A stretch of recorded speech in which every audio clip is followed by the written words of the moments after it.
Hello viewers, welcome back to my channel Ranju Haque official blog.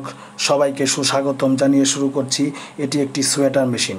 এই মেশিনের মূলত আমরা কিভাবে সোয়েটার তৈরি করি তা আজকে দেখাবো। এটি হচ্ছে জাপানি মেশিন। এই যে দেখুন, এটি মনিটর।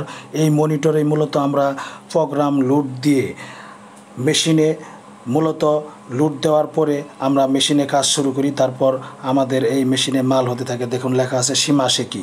এই শিমাশেকি মূলত একটি জাপানি মেশিন। এই মেশিনের আগে আমরা হাতে গসেস মেরে মূলত এই সোয়েটার উৎপাদন করতাম। এখন আর সেই দিন নেই।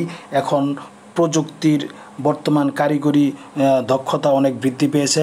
তাই এই মেশিন আমরা মূলত কারেন্টের মাধ্যমে চলে। এই যে দেখুন, নিচে মাল নামতেছে, কত সুন্দর প্রোডাক্ট। এই গার্মেন্টসটি মূলত একটি ব্যাক পার্ট, একটি ফরম পার্ট ও দুটি স্লিপ দিয়ে মূলত একটি সোয়েটার উৎপাদন হয়। আমরা তারই ধারাবাহিকভাবে আপনাদের দেখাচ্ছি। দেখুন।